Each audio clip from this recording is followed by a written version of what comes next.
Mas nós vamos falar do capítulo 7, que faz parte das bem-aventuranças, e essa foi uma das primeiras frases de Jesus, do Sermão da Montanha, na qual ele vem falar sobre isso. Bem-aventurados os pobres de espírito, pois é deles o reino dos céus. Desculpa, o acento está faltando, mas é que eu não sei declarar em português. Isso está em Mateus, capítulo 5. Quando a gente vai lendo esse capítulo, e muitas outras palestras, a gente vai entendendo também que houve muita controvérsia em relação à tradução. Algumas das Bíblias foram traduzidas do hebreu, mas na verdade o hebreu não era a língua vigente da época. O hebreu era a língua que era falada nos templos. O Torá estava em hebreu e as lectures dos religiosos eram em hebreu. Mas a língua popular da época era o aramaico. E você vê distintamente a diferença na tradução. Mas, basicamente, pobres de espíritos quer dizer, na linguagem de hoje, os humildes. Aqueles que perderam na vida. Aqueles que estão acanhados. Aqueles que sentiram o peso das tribulações e agora estão sequiosos de justiça, de paz. É mais ou menos essa a tradução. Então, bem-aventurados os humildes, pois é deles o reino dos céus. A gente vai encontrar esse statement em várias fases, em várias partes do Evangelho. E quando a gente vem aqui para o Espiritismo, a gente vê que existem várias bases fundamentais que a gente acompanha e que a gente incorpora como sendo as coisas mais importantes que a doutrina espírita nos traz através do Evangelho de Jesus, que é fora da caridade, não há salvação, e fora da humildade também é muito difícil a gente conquistar o equilíbrio e a salvação também. Então, a gente vai ver várias oportunidades na qual Jesus vem falar sobre isso, e é uma importância muito grande. Então, ao decorrer do capítulo, a gente vai ver que a humildade, na verdade, traduz um ato de submissão.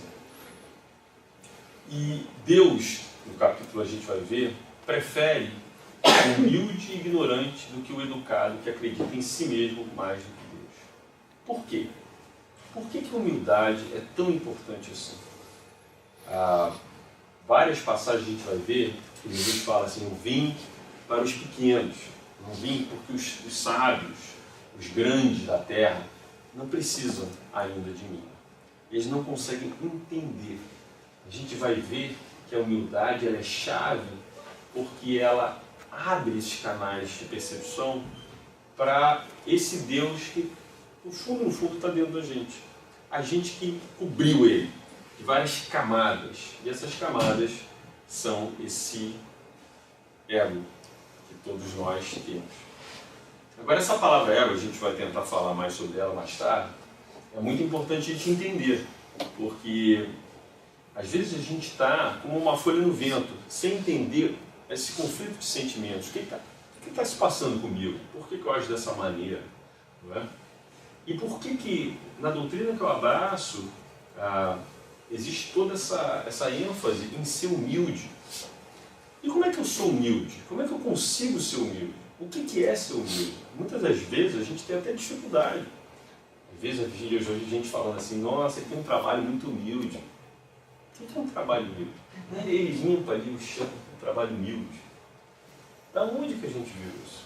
Né? A humildade não traduz isso. Às vezes a gente vai ver uma pessoa que está varrendo o chão muito mais orgulhosa do que um CEO de uma grande companhia, que na verdade às vezes é mais humilde até do que aquele que está fazendo um trabalho que não tem nada a ver com humildade, é um trabalho digno. Né? A limpeza é tão importante quanto aquele que é o gerenciador de uma companhia. Então não é por aí, mas nós temos essa tendência. Por quê? Porque nós crescemos com determinados parâmetros de comparação, de valores, que nos faz com que a gente coloque tudo encaixadinho de acordo com esses nossos conceitos. Mas às vezes a gente se engana. E às vezes a gente não consegue entender como deveria ser. Né? Então, a gente vai ver que esse convite de Jesus, como diz aí, aquele, portanto, que se humilhar e se tornar pequeno como essa criança, será o maior no reino de Deus. E aquele que quiser tornar-se maior, seja o vosso servo. E aquele que quiser ser o primeiro entre vós, seja o vosso escravo. Ele chega ao ponto de ilustrar um servo que nem ganhar dinheiro ganha. Ou seja, o mais baixo dos mais baixos. Quando fordes convidados para as bodas, ide, colocai-vos no último lugar. Fala, peraí, isso tudo entra em conflito com a sociedade nossa agora. Eu não quero ser o último, eu quero ser grande. Eu quero ser o maior. Eu quero estar no topo. A noção de sucesso que é vendida pra gente não é isso. Eu quero ser famoso. Eu quero que todo mundo me conheça. Não nos faz sentir bem. Nossa, eu galguei a posição profissional que eu queria, eu estou lá no topo. Ou eu sou assim, tão famoso que as pessoas passam na rua e todo mundo me venera. Para a sociedade de hoje, eu sou um vencedor. E isso nos alimenta, nos faz bem. Todos nós, pode falar, gente, não tem problema de falar, nossa, você vai falar uma coisa que é verdade. Eu me sinto assim, mas não vou falar nada, tem que ser humilde, né? Eu não posso falar. Não é isso. It's okay. Mas eu me sinto bem porque chegaram e me reconheceram como uma pessoa. Nós todos temos esse conflito, tá, gente? Porque o que nos é vendido e o que ainda nos faz sentir assim, que é fruto da nossa elevação moral, não é o convite do mestre. Ele vai ao extremo da ilustração. Seja um escravo. Não, eu não quero ser escravo. Seja um escravo. Esse sim que vai conquistar. Então Jesus, ele tinha esses contrastes para mostrar exatamente que a verdade, ela às vezes se apresenta de uma forma diferente. E nós, que ainda estamos caminhando no nível evolucional da Terra, a gente está mais perto do início do que do fim. Se a gente for para analisar a Terra, o planeta Terra, como um planeta escola evolutivo, a gente está mais perto do lado primitivo do que dos lados evolutivos. Então é natural que esses feelings, esses sentimentos todos que a gente sente, ainda estão na nossa mente. It's okay. Não é? Mas Jesus vem falar a chave da moeda de viver bem, de viver feliz. Né? Então, dando continuidade, a gente precisa então entender o que se passa com a gente. Todo mundo fala de ego, né? E essa palavra ego acaba derivando várias outras coisas. A gente fala do egoísmo, de tantas outras coisas. Mas o ego, na verdade, é uma proteção. Ele vem do nosso primitivismo. Ele foi uma construção fruto de um sistema de preservação. Nós, ao exercer esse sentimento de preservação, de sobrevivência, a gente pensa só em nós. Quando eu estava lá, nas cavernas, o ego para mim representa eu e o meu, e no máximo a minha família, no máximo. Passou dali, já não vai. E isso é que era muito importante, porque eu não tinha condição de dividir, eu não tinha consciência de absolutamente nada em relação à divindade, ou o posicionamento que eu me encontro na Terra. Eu quero saber a caçada de amanhã, a carne que eu vou comer. É ali, é o eu e o meu. E à medida que a gente vai se desenvolvendo moralmente, intelectualmente, a gente vai começando a identificar isso na gente. Né? Então, na verdade, isso é uma camada de ignorância, né, que ainda envolve a gente, mas que no fundo era para ser neutro. Ele não era para ter a conotação tão negativa que tem. Somos nós que colocamos muita lenha em cima do lado negativo do ego e acaba que nos prejudica, porque a gente turva um pouco a nossa visão, a gente perde a noção de quem realmente a gente é, né? Então a gente começa a viajar, de se achar, ou tomar decisões baseadas no que a gente acha, nesses parâmetros que, no fundo, não são reais, são ilusórios. Então, a gente botou uma definição de Joana de Ângeles que vai falar sobre o ego. Quando o princípio inteligente inicia o seu estágio no reino nominal, traz como herança toda uma carga de energias instintivas relacionadas à sua sobrevivência, que culmina na formação do ego no ser humano. Então, essa é uma herança nossa, do primitivismo animal do ser, né? E a ser direcionado, ou seja, precisa ser canalizado para o lado certo. E aí, a gente vem as manifestações e a negatividade que isso gera, né? Então eu queria ir com vocês, cada uma delas, para a gente mais ou menos ter uma noção, quem tem mais, quem tem menos, né? Mas quem está levando tudo para o pessoal ultimamente? Precisa levantar a mão. Mas qualquer coisa que façam é um ataque à minha pessoa. Não é o ato que eu fiz errado. Não é a besteira que eu fiz, não. É a mim. Quem está se sentindo ferido o tempo todo, melindrado o tempo todo, né? Qualquer coisa que fizer, falaram, o cara estava de mal com a vida, falou, é um idiota. Destruiu a minha pessoa, feriu violentamente ali o meu ego. E eu tenho que reparar isso imediatamente. Já direto levei para o pessoal. Nem sequer analisei que aquele cara acordou com o pé esquerdo, que não está bem com a vida, que está com 1000 outros problemas, que está com um óculos onde tudo que ele olha está ruim. Não, isso eu não percebi. Ele atacou diretamente, feriu diretamente no meu ego. E eu preciso reparar isso. E como é que eu reparo o meu ego? Eu revido. Idiota é você que é um desgraçado, e não sei o quê. E aí boto para fora para quê? Para tentar reparar aquilo que me melindrou. Na verdade, a raiva, que é uma consequência disso aí, alimenta o ego. E quando a gente explode e fala tudo que tem que falar, quando acaba, o ego está reparado. Agora mostrei quem realmente ele é. E eu me sinto melhor. Temporariamente. E depois volta à realidade que melhor não tem nada. Violência, uma maneira de se proteger, julgar excessivamente, né? Como a gente gosta de julgar, né? Julgar pra gente é você apontar os erros dos outros e nesse processo, caladinho, silencioso, você dá aquela levantada. Porque eu já botei defeito, mas eu botei todo mundo no seu lugar aqui, defeito desse, daquele, não falei de mim, então já dei aquela levantada. E me senti bem. Não é? Como a gente gosta de fazer isso? Reclamar é uma forma de justificar. As coisas não estão dando certo, então eu reclamo. Está tudo errado na vida, Deus na verdade só botou esses obstáculos, as coisas não estão dando certo.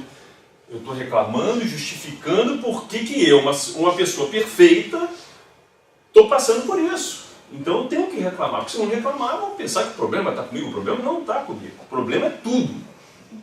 Todos. Eu não. Porque eu não tenho problema, porque eu sou uma pessoa que não erra. Que eu nunca erro. Isso daqui é duro.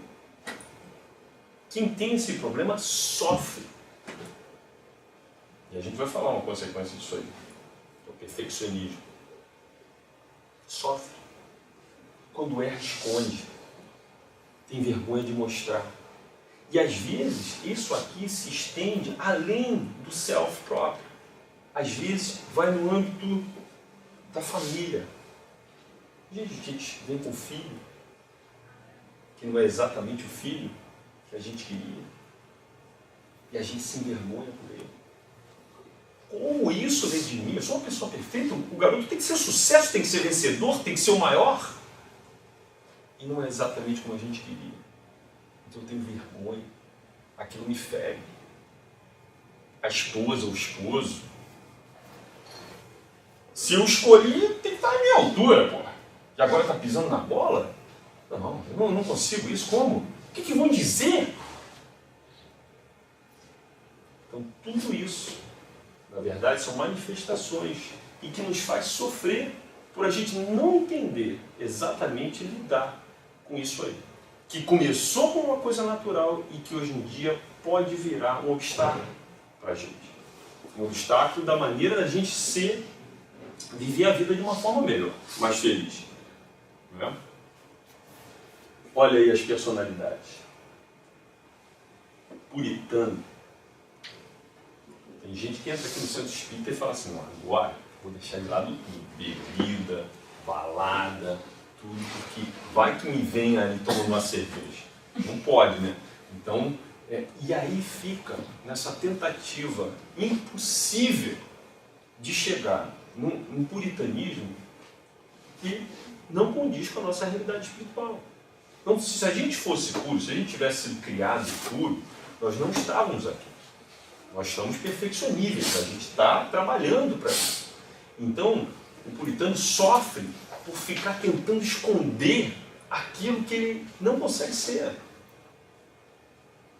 E o perfeccionista é esse que está sempre tentando ter certeza de que está tudo certo, não está faltando nada, tentando controlar a vida, quando no fundo, a gente não consegue controlar. Vai ter sempre uma coisa que vai pintar, que a gente não tem resposta, que a gente não tem como evitar, e a gente sofre.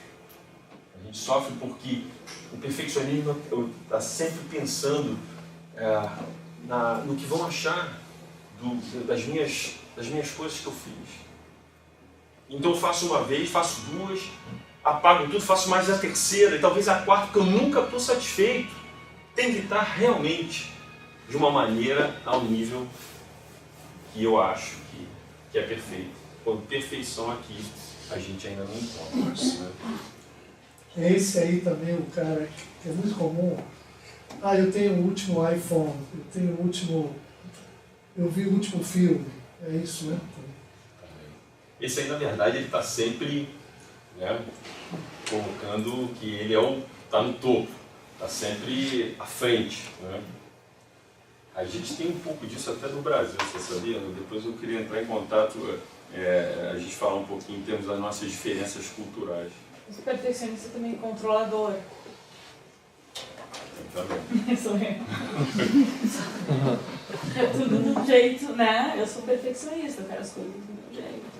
E tem um lado sadio. Não, eu Tem um quero lado sadio. estar no universo, mas ao mesmo tempo... O problema é quando você começa a sofrer, porque toda a ênfase que você coloca numa ação, ela começa a ter reflexo no sentido de que você está se preocupando demais no que vão achar do que você fez, porque você tem que se apresentar perfeitamente. E às vezes não consegue. E aí o que acontece? Você começa a se frustrar, porque você não está conseguindo fazer aquilo, então você faz uma vez, 2 vezes, 3 vezes, 4 vezes, 10 vezes a mesma coisa e não está bom o suficiente. Entendeu? Então isso daí que é o problema.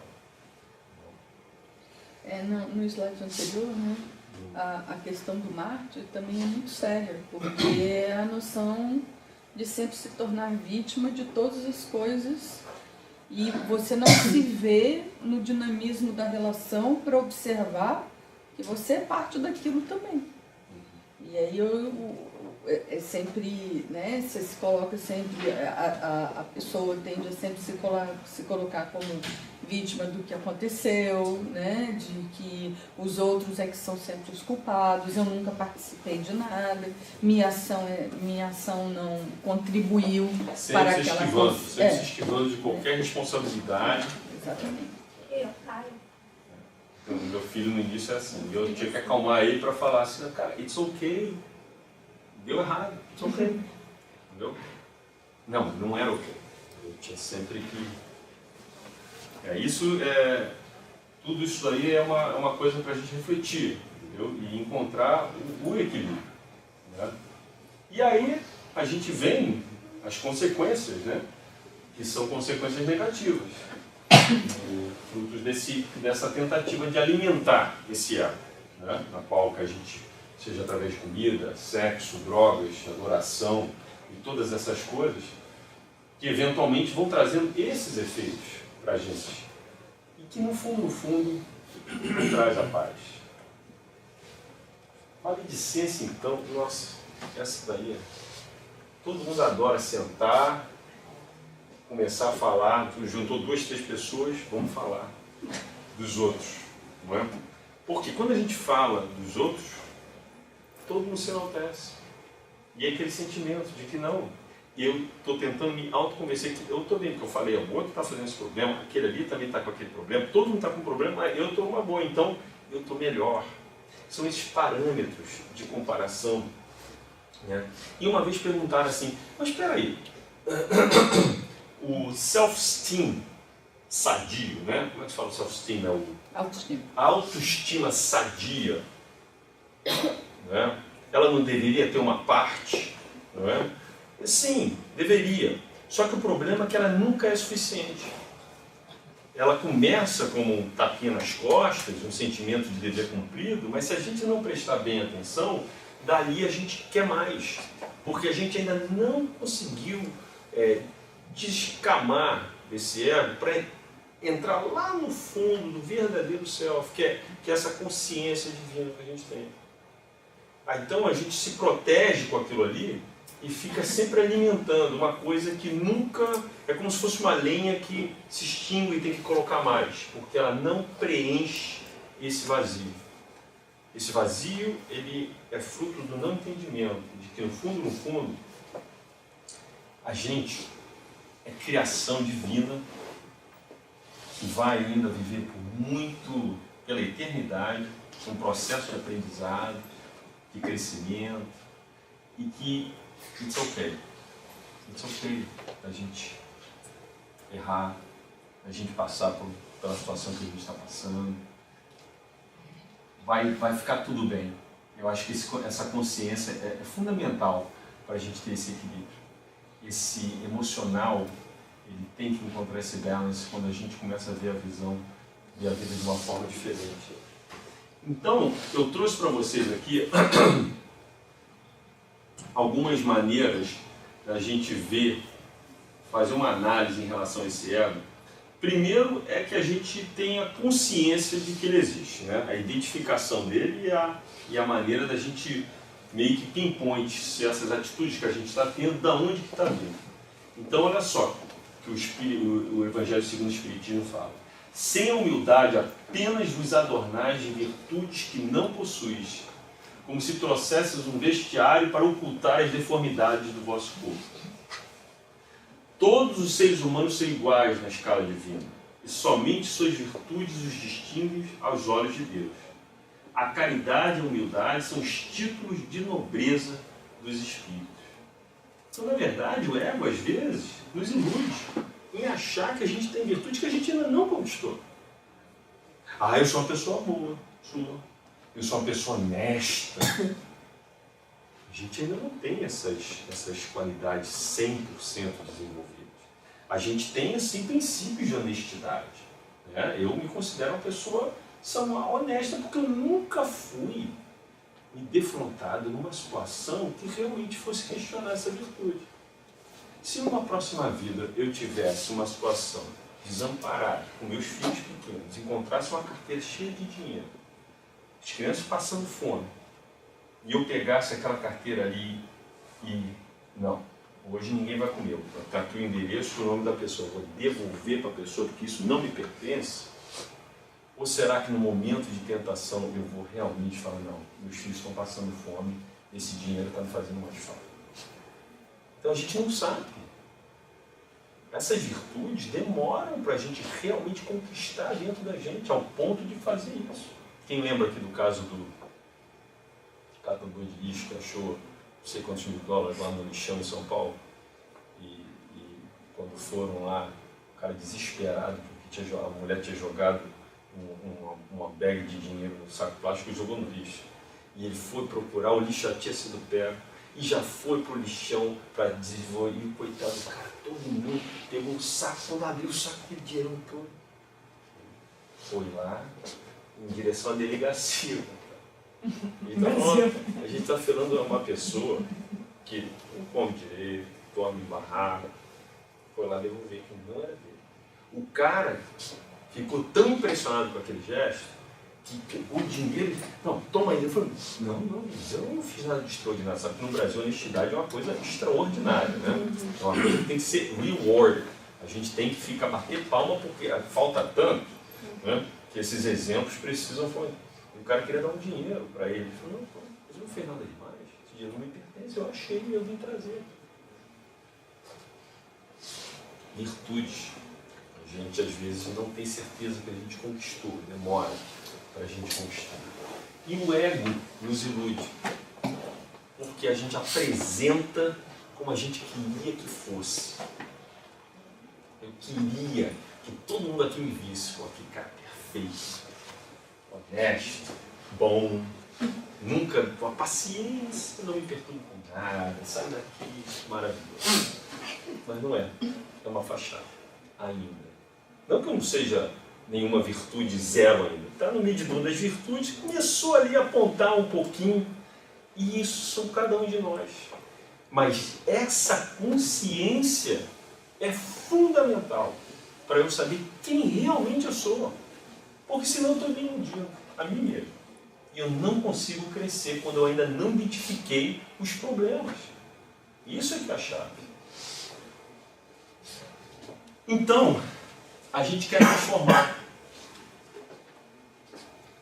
essa ignorância no que queremos ser. Então, vocês podem ver esse Edgar Tolle, tem vários programinhas do YouTube, e tem um livro novo que é New Earth, e ele tem várias práticas, como a gente pode lidar com isso aí, e essa prática que ele considerou como a permitir a diminuição do ego. Né? Então ele fala assim, que nós temos esses mecanismos automáticos de reparação. Não é? Nós naturalmente temos, né, quando alguém nos fere de uma maneira, fala uma coisa, né, a gente tem de imediato um mecanismo que vai reparar isso aí porque nos feriu o ego. Né? Então a gente já vai ter uma defesa, uma justificativa e na maioria das vezes a gente acusa também. Porque acusando já estou balanceando o que o outro me feriu. Então já estou entrando no nível. E acabou. Não deixo barato. Então ele fala para que a gente faça o seguinte. Esse é o exercício. Se alguém chegar para você e te criticar ou acusar, injustamente ou não, e você se sentir diminuído, tá? Naquele momento, tenta não restaurar o ego. Todo mundo viu. Chegaram para você no trabalho. Pô, só faz errado, hein? Isso aqui não vale nada. Joga isso tudo no lixo. Pô, tá vendo aí? Qual é a vontade? Se justificar? Falar, não, você está enganado? Peraí, não, mas eu tenho mais coisa. Então, naquele momento, silencia. Não faz nada. Permita-se sentir diminuído. No início, dói. No início, você sente pequeno. Vai criando um espaço na qual não é legal, gente. A maioria de nós não se sente bem dessa maneira. Porque ego é uma coisa de proteção. Mas a verdade é que existe uma transformação quando a gente faz isso. Porque se a gente prestar atenção, o que vai acontecer depois? Que nesse processo de deixar passar e escutar nesse vazio, a gente vai ver que algo de dentro surge. Algo de dentro, que é essa força divina, no fundo, vai preencher esse vazio. Aprecie esse espaço que foi criado, quando o ego se diminuiu. E perceba que você não diminuiu, mas cresceu. Porque você acabou de se desidentificar com a forma. Matéria, ilusões, defesas, medos. Agora você é legal. Você não tem que provar nada para ninguém. Eu não tenho medo do que vão achar. Eu não tenho que me defender. Tem algo que começa a crescer em você. E esse crescimento, na verdade, é essa força divina. Porque no íntimo somos todos iguais. O que nos diferencia é a evolução moral, é esse crescimento. Não essas formas egocêntricas que a gente mascara uns dos outros. Não, isso aí é uma ilusão. Uma ilusão criada por nós, criada pela sociedade. Não somos magros o suficiente, não somos bonitos o suficiente, inteligentes o suficiente, famosos o suficiente. Tudo isso nos foi colocado como parâmetro de sucesso e que a gente busca incessantemente numa falsa ilusão de felicidade. Quando que há 2000 anos atrás Jesus vem falar, não é bem assim. O segredo é ser humilde. Então, como prática para isso, a gente deveria evitar. Isso aí é dificílimo para o brasileiro. Se mostrar, aparecer. A gente, naturalmente, culturalmente, a gente adora falar muito. E a gente tem esse ponto de vista que a gente quer ser... Sabe um diálogo brasileiro, como é que é? Os dois falam, o outro não consegue nem falar, o outro continua falando, já está falando e mostrando o ponto de vista. Quando o outro começa falando, já atropela o outro e já fala, não, porque eu estou tentando vencer pelo cansaço, que o meu ponto de vista é mais importante. Agora, vai conversar com o oriental. Vai conversar com o japonês. Para você ver. Japonês mesmo, não japonês brasileiro. Japonês mesmo. Vai conversar. Vai fazer negócio, para você ver. Eu já fui ao Japão, já conheci várias vezes. Tenho vários amigos. Eu, brasileiro, fala, expansivo, fala, não sei o que, todo mundo, 3, 4, ninguém fala uma palavra. Aí eu fico falando, será que me entenderam? Será que estão me achando o quê? O que estão pensando? E aí eu já estou preocupado. Será que eu falei certo? Não, então, já que criou esse intervalo aqui que ninguém fala nada, eu vou continuar falando, falava mais, né? Pois é isso aí mesmo, o cara falou nada, falou, não, mas é isso aí mesmo, eu acho que a gente tem que, não, concordo, até bom o cara não abriu a boca, e tô eu lá, depois eu aprendi a lição, eu falei, agora eu já sei como é que é, eu vou escutar, então eu chego e faço uma pergunta, como é que tá? Tudo bem? Então, o que vocês querem? Melhor? Pá, falar.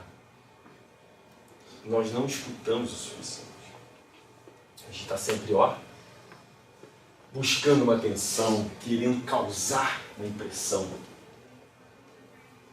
É uma certa insegurança nossa. A gente quer muito mostrar, eu sou assim, esse sou eu. E não precisa. No fundo, não precisa. Eu estou sempre certo. Eu não admito estar errado.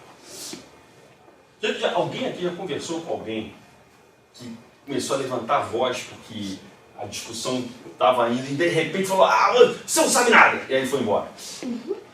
Porque no fundo estava errado, mas não conseguia admitir que estava errado.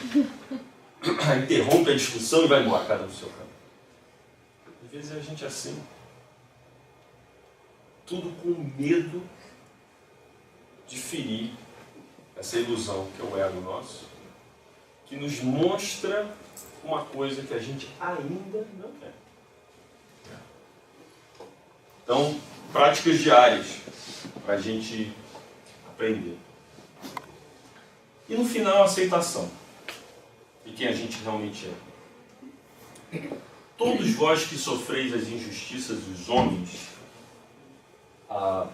sede indulgentes com a falta de vossos irmãos, refletindo se vós mesmos não vos achais isentos de culpa.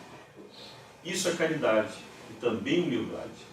Se sofreis pelas calúnias, curvai a cabeça sobre essa prova. Que vos importam as calúnias do mundo? Se a vossa conduta é pura, Deus não os pode recompensar por isso? Suportar com coragem as humilhações dos homens e ser humilde é reconhecer que somente Deus é grande e poderoso. Quando a gente entrega a Ele, quando a gente está passando por uma situação como essa, a gente confia, a gente tem fé.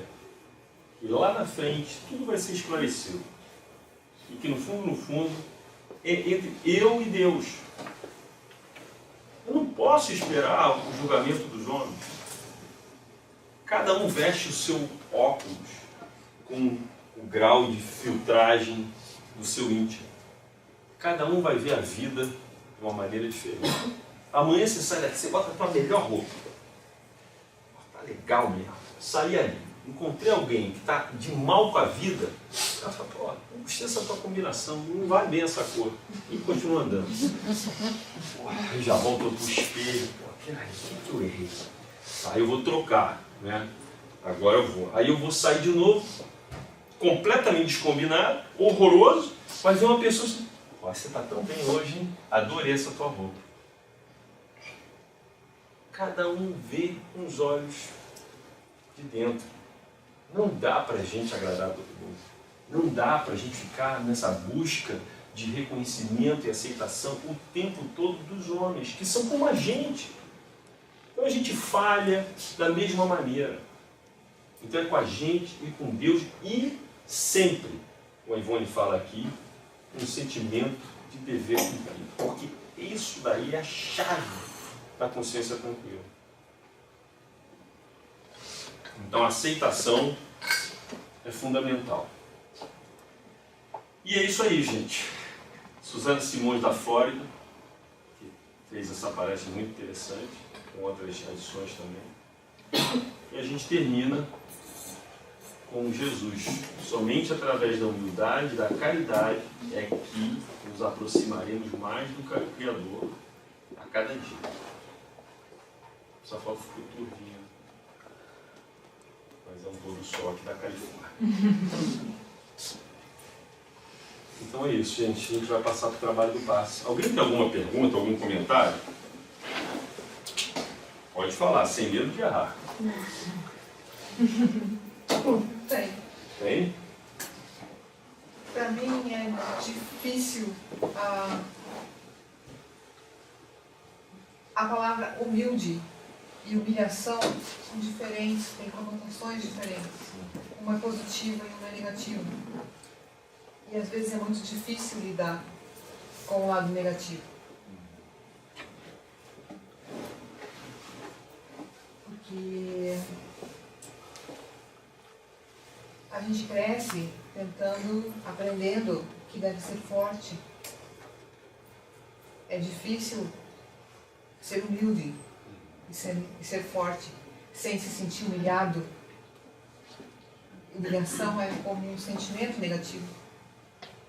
É diferente de ser humilde de uma forma positiva, fazendo alguma coisa boa, mas não sendo fraco. Esse é um conceito que às vezes a gente se pega em contradição, porque a gente não consegue ver uma pessoa forte e humilde. Parece que entra em conflito, quando na verdade não. Jesus era o mais forte. Moralmente falando, ele veio nos visitar aqui na Terra como exemplo, e ele poderia tudo. E não se mostrou como o maior.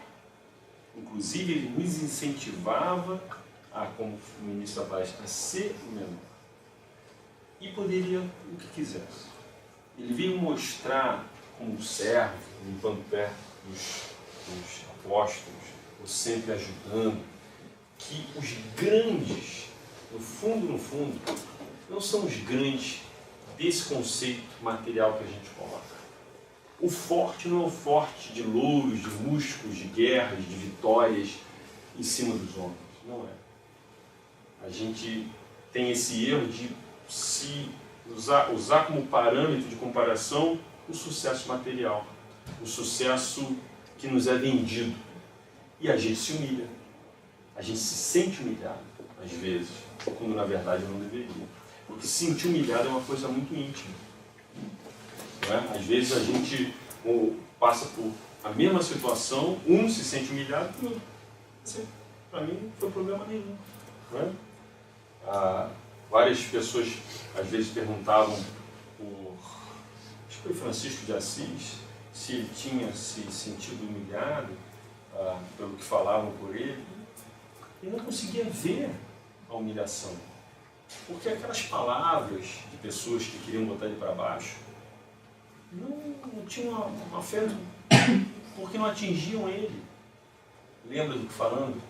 Levar para o pessoal. Aquilo ali também nos dificulta muito esse entendimento. Então, o forte, no fundo, é humilde. Não, eu só ia completar, né? Porque,